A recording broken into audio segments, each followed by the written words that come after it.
really between the past, the present, and imagined futures. Yeah.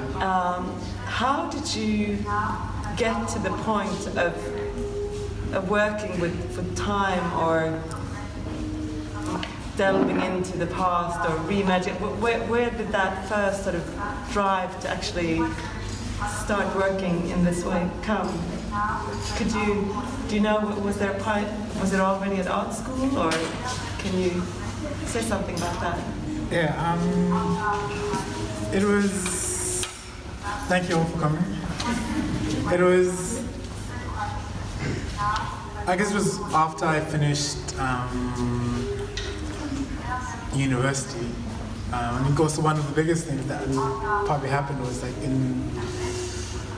like mid 2000s, I started kind of working as an activist. So I made a series of posters about what was going on in Zimbabwe, and then I got into trouble, so I couldn't actually go back home. So I stayed in South Africa for quite a long time before I was able to go home. And then I think during that process was not only trying to then understand the present realities, was also the past, and then also what then is the future. So I think it was that experience that brought that on, and that was around about 2006. So I started kind of changing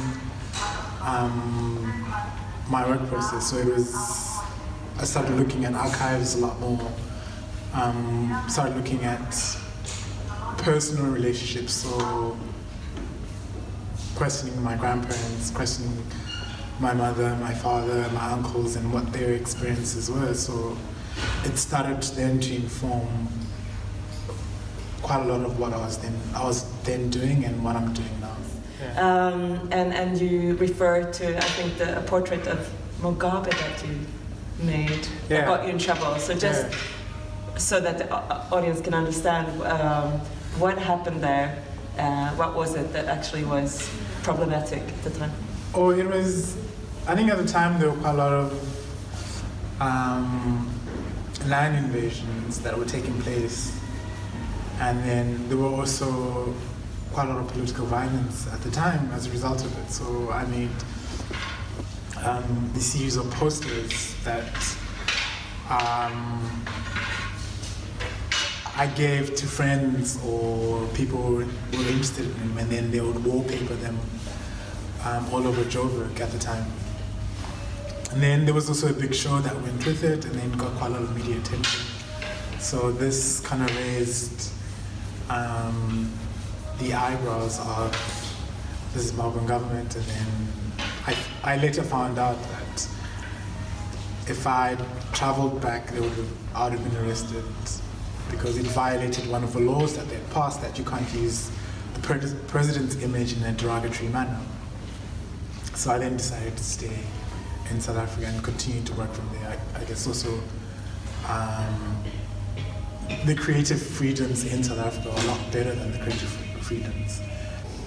And Candize, you're a curator and art historian, director of the Bag Factory residency.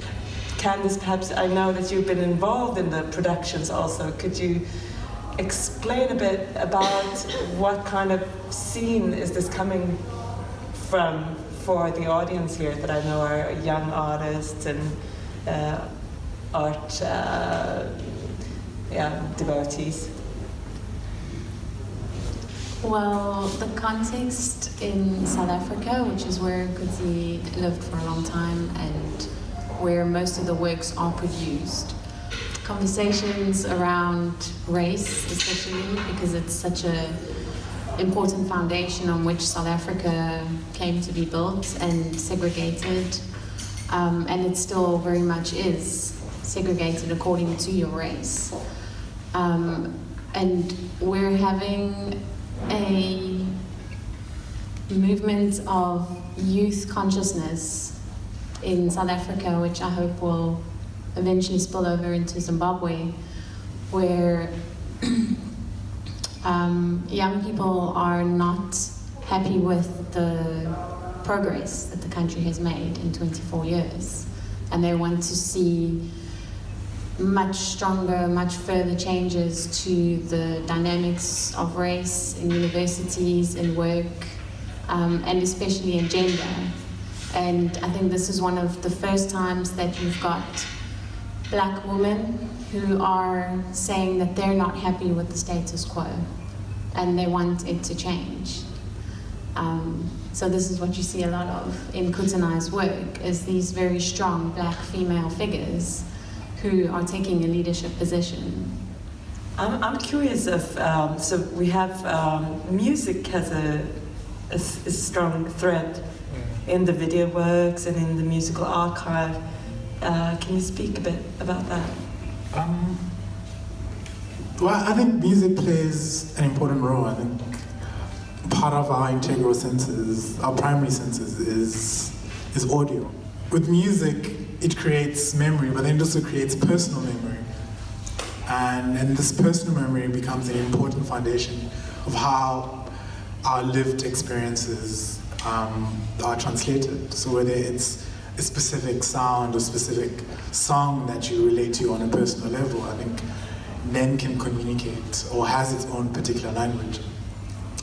So music then becomes an important foundation for quite a lot of what I did do. Is one of the things is the library itself is a library of personal memories. The library, it was actually interesting, on one of the vinyls, which I sent an image to a friend of mine, and her father was part of this group that performed. It was part of kind of like a cultural tour speaking about apartheid, and her father was part of the group that was in the tour. They were in Amsterdam and in Stockholm, and then they recorded this. Sorry. And here we can see that it's recorded live at the Old Swedish Musical Academy in October 1980. And it's the producer's Afrogram for the African National Congress. And its distribution is also then the African National Congress, and the address is in Stockholm, Sweden. So what's your first impression of this? Well, for us, it's so important to have these archives here, because in South Africa and in Zimbabwe, archives have been contested spaces.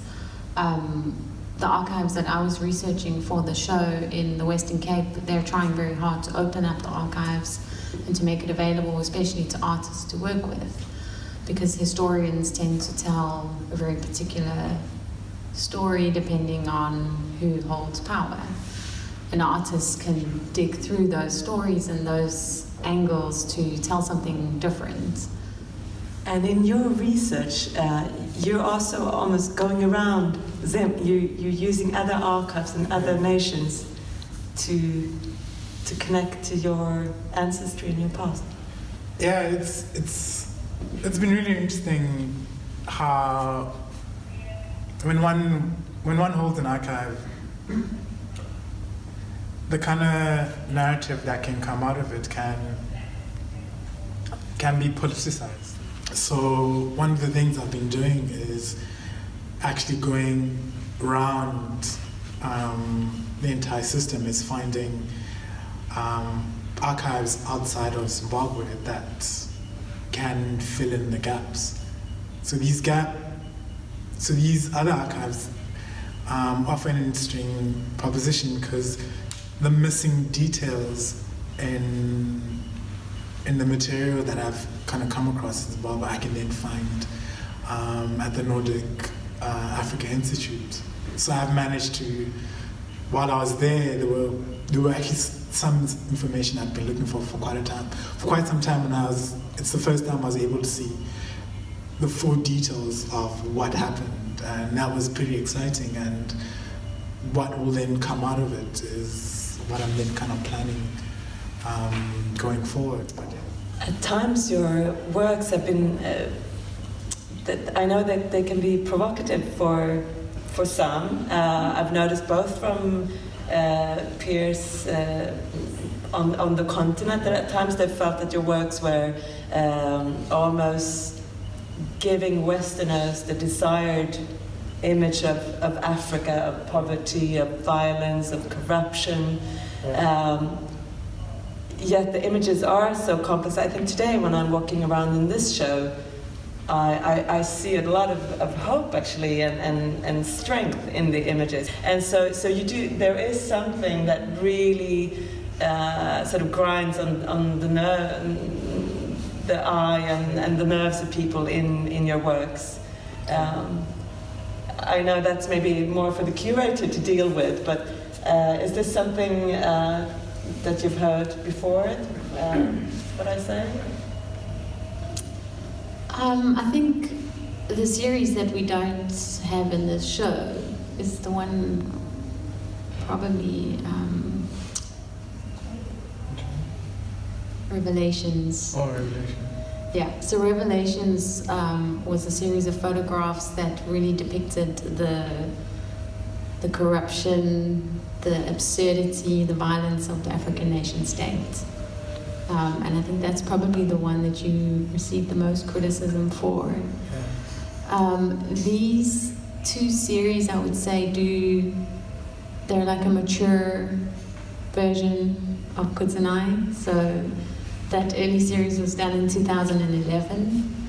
And these were completed in 2016 and 2017. And 18. And 18, yeah. And there is more hope in these images, and there's more agency, there's strength of character, I think that we had a long conversation about the way he was representing women in these series and how the female activists in South Africa were going to respond, because the first show was in Johannesburg and the second one was in Cape Town. And there's a lot of conversations happening around agency and women saying, we don't need you to speak on behalf of us. But I think that they understood that there is a sensitivity involved. Yeah, it is actually, it's very interesting, because I think one of the best examples I could actually give was in 2015, the World Press Award for a photograph was of a father holding a child after this was a bombing in Syria. So that image won the World Press Award. But if you actually really look at it properly, it is actually symbolic of the Pieta. So you'd find art history already within a visual vocabulary. When we look at news, it is constantly present in the news that we watch, in publications, newsletters. It is there. So it's not that any of my work is new or shocking. This language was already established even from the Renaissance. So there's nothing particularly shocking about it, that the language is there. It's just that now we reproduce it a lot faster. When we look at areas in conflict, when we look at Syria, Gaza, that language is already there.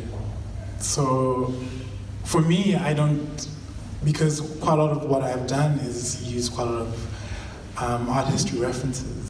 If you went to a museum and that had been part of your visual vocabulary of I guess the African continent, then your language also then would have changed as to how then do you understand the politics.